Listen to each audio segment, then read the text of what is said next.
दोस्तों नमस्कार। आज हम लोग विभक्ति के कुछ नियमों को सीखेंगे, जिसमें हम लोग ये सीख पाएंगे कि बिना भाग दिए कोई भी संख्या 2 से, 3 से, 4 से, 5 से, 7 से, 8 से, 9 से, 11 से पूरा पूरा विभाजित होगा या नहीं होगा। हमें अक्सर इसकी ज़रूरत पड़ती है और हमें बार बार भाग देख के ये जानना पड़ता है कि ये संख्या किन संख्याओं से कटेगी। आज इसी के बारे में हम लोग सीखेंगे। तो विभक्ति के पहले नियम में हम लोग ये सीखेंगे कि 2 से विभक्त होने के नियम क्या है। मतलब कि कोई संख्या के बारे में हम कैसे जानेंगे कि वो संख्या 2 से विभक्त होगी या नहीं होगी। यदि किसी संख्या का इकाई अंक 0, 2, 4, 6, 8 में से कोई हो तो वह संख्या 2 से पूर्णतया विभक्त होगी। जैसे हम लोग एक उदाहरण लेते हैं। मान लीजिए यहाँ कोई संख्या दी हुई है।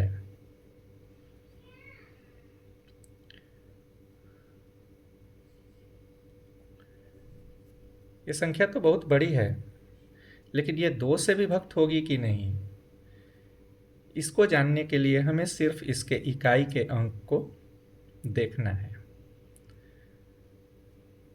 तो इसका इकाई का अंक जो है वो 4 है, जो कि 2 से विभक्त भी होता है और साथ ही साथ हमारे नियम में भी ये संख्या दी हुई है।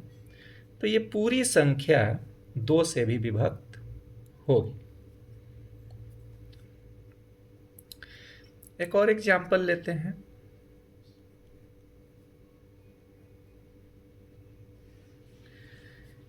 अब ये संख्या 2 से विभक्त होगी कि नहीं, इसके लिए हमने इसके इकाई के अंक को देखा। इसका इकाई का अंक है 3, जो कि हमारे 2 से विभक्त होने के नियम में 3 का जिक्र नहीं किया गया है।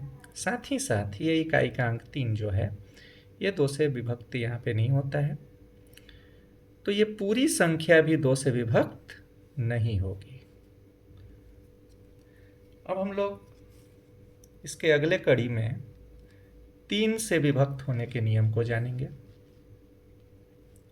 इसका नियम कहता है कि यदि दी गई संख्या के सभी अंकों का योग 3 से पूर्णतया विभक्त हो जाए तो वह संख्या 3 से पूर्णतया विभक्त होगी। मतलब कि कोई संख्या आपको दी हुई है, उसमें जितने भी अंक हैं, अगर उसके सभी अंकों को का योग यानी जोड़ 3 से विभक्त हो जाता है तो वो पूरी संख्या 3 से विभक्त होगी। हम यहाँ एग्जाम्पल के तौर पे एक संख्या लेते हैं।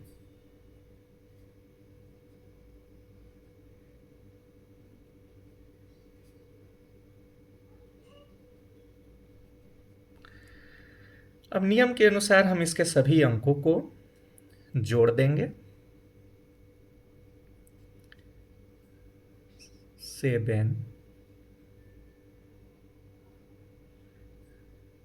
add 5 add 6 add 8 add 4 equal to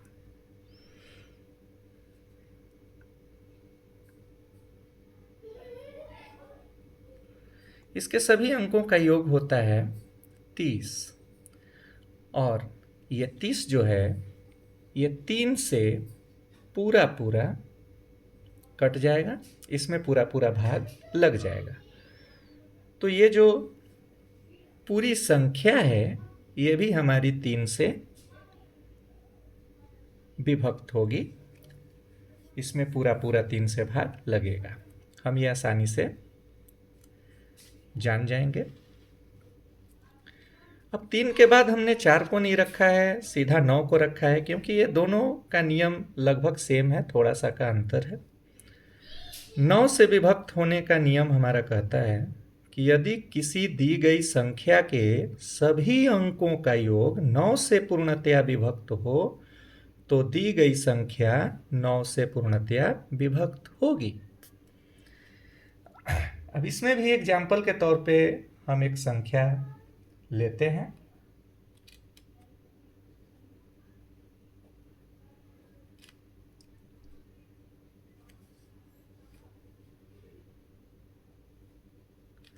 मान लीजिए ये संख्या है।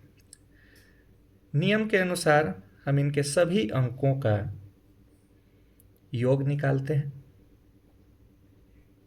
7 जोड़ 5 जोड़ 4 जोड़ 6 जोड़ 2 जोड़ 3। इसको जब हम जोड़ेंगे तो ये हमें 27 प्राप्त होगा। अब इस 27 को हम लोग देखेंगे कि 9 से ये पूरा पूरा विभाज्य है, विभक्त होता है कि नहीं होता है। तो 9 9 दूनी 18 9 तिया 27, मतलब ये 27 9 से पूरी तरह से विभक्त हो जाता है। इसलिए ये पूरी संख्या भी हमारी 9 से विभक्त होगी। और बिना भाग दिए कम से कम हम इतना जान पाएंगे कि यह संख्या 9 से विभक्त होगी। अगले नियम की ओर हम लोग चलते हैं। अगला हमारा है 5 से विभक्त होने के नियम।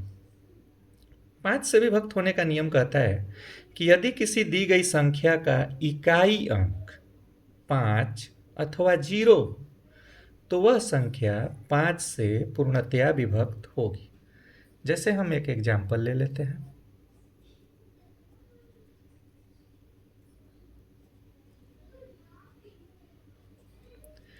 तो यहाँ पे हमें कुछ नहीं करना है, इसके इकाई के अंक को देखना है, जो इकाई का अंक यहाँ पे 0 है।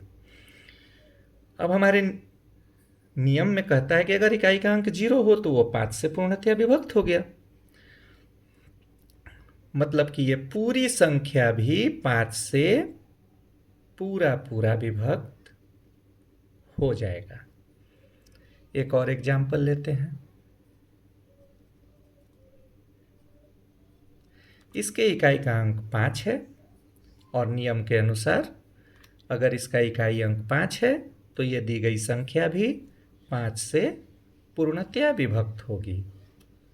मतलब बिना भाग दिए हम जान पाएंगे कि यह संख्या 5 से हमारी विभक्त हो जाएगी। अगला हमारा टॉपिक है 4 से विभक्त होने के नियम। यह नियम कहता है कि कोई दी गई संख्या 4 से विभक्त तभी होगी जब उसके दहाई और इकाई अंकों से बनी संख्या 4 से पूर्णतया विभक्त हो। मतलब दहाई और इकाई के अंकों को देखकर ही हम ये पता लगा पाएंगे कि वो संख्या 4 से विभक्त होगी या नहीं होगी। इसके लिए हम एक एग्जाम्पल लेते हैं।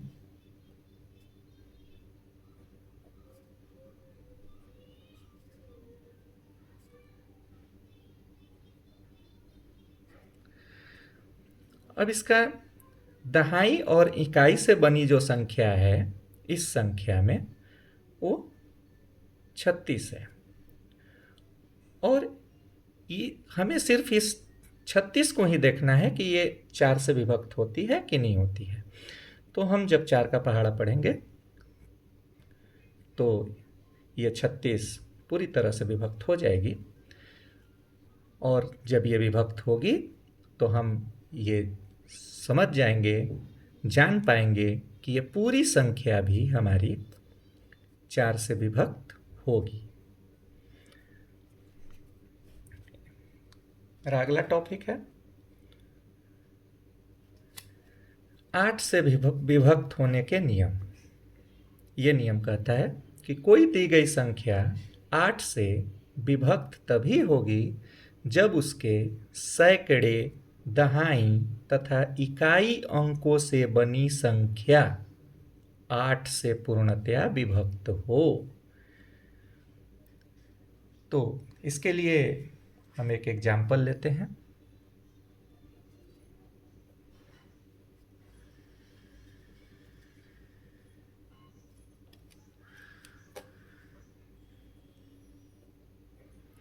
अब ये संख्या तो देखिए बहुत बड़ी है, लेकिन हम इसके सैकड़े, दहाई और इकाई के अंकों को 8 से विभक्त करके सिर्फ देखेंगे, इतने ही को देखेंगे। तो हम जब इसे विभक्त करेंगे तो ये पूरी तरह से विभक्त हो जाएगी। आप यहाँ देख भी सकते हैं।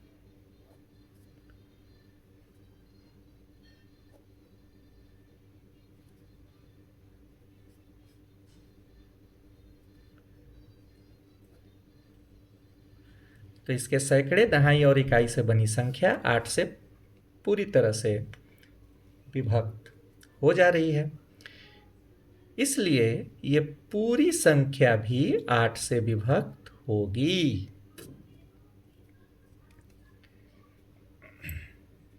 अगला हमारा टॉपिक है 11 से विभक्त होने के नियम।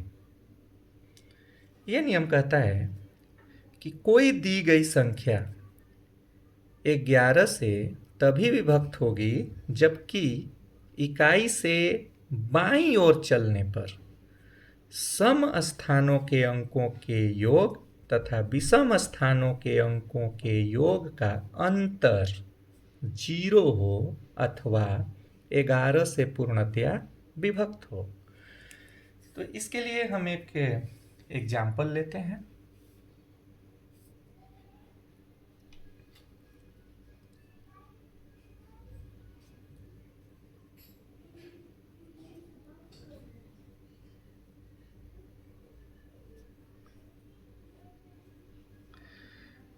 अब नियम कहता है कि इकाई से बाईं ओर चलने पर सम स्थान के अंकों का योग। तो पहले सम स्थान को हम लोग देखेंगे, सम स्थान के अंकों का योग। तो हम इसको योग करते हैं, 6 जोड़, इसके बाद ये आता है 7,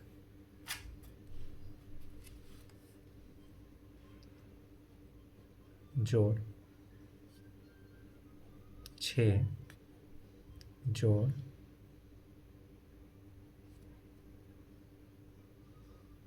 2। सम स्थान के अंकों का योग हमने कर लिया,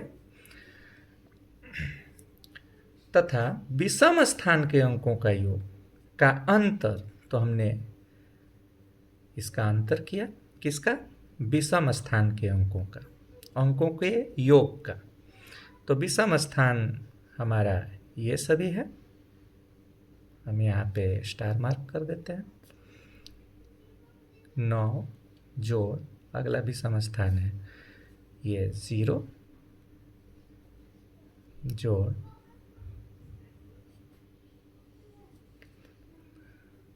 9, जोड़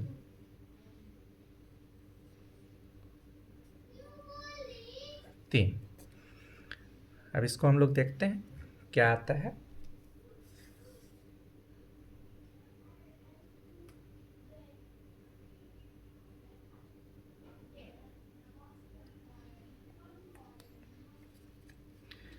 इसको जब हम जोड़ते हैं तो 21 आता है, फिर ये घटाव है, घटाव किए, अंतर किए, और इसको भी जोड़ने पे 21 आता है।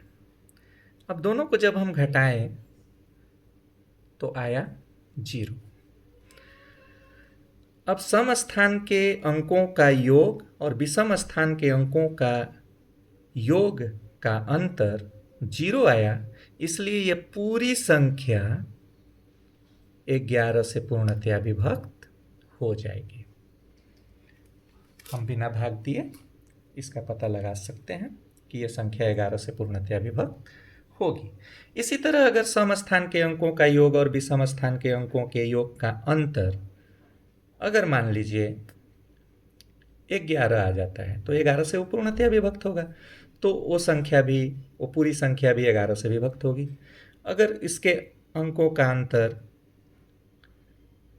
22 आता है, 33 आता है, जो कि 11 से पूर्णतया विभक्त हो, अगर ऐसा आता है तो वो संख्या भी हमें समझ जानी चाहिए कि वो 11 से विभक्त हो जाएगी। और अगर दोनों में से कुछ ऐसा नहीं आता है, मान लीजिए सम स्थान के अंकों का योग और विषम स्थान के अंकों के योग का अंतर मान लीजिए 12 आ गया, तो 12 तो 11 से पूर्णतया विभक्त नहीं होगा, इसलिए वो संख्या भी 11 से विभक्त नहीं होगी।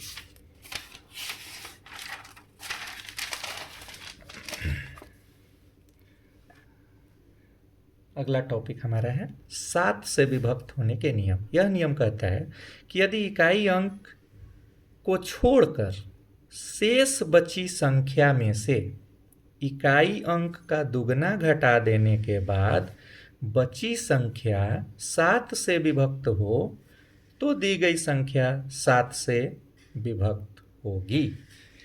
इसके लिए हम लोग एक एग्जाम्पल लेते हैं और इसको समझने का कोशिश करते हैं।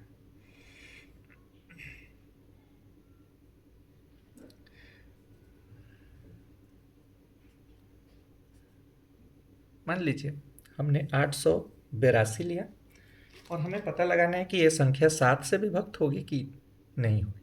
तो कहता है कि इकाई के अंक को छोड़कर शेष बची संख्या, तो इकाई के अंक को जब हम लोग छोड़ते हैं तो शेष बची संख्या 88 है, हमने इसे लिख दिया।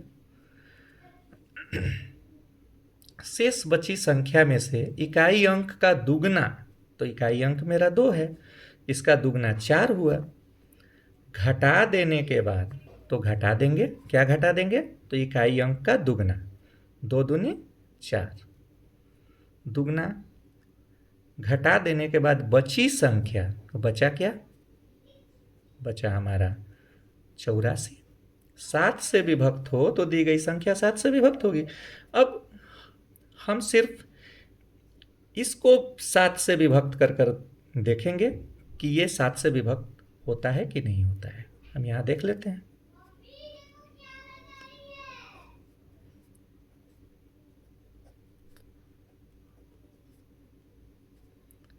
तो ये 84 जो है 7 से पूरा पूरा विभक्त हो जाता है, इसलिए ये 882, ये पूरी संख्या भी 7 से पूरा पूरा विभाजित हो जाएगी। तो आज के वीडियो में इतना ही। अगर आपको कुछ इम्पोर्टेंट लगा हो, आपने इस वीडियो से कुछ सीखा हो, तो वीडियो को सब्सक्राइब, हमारे चैनल को सब्सक्राइब ज़रूर कर दें। Thank you very much.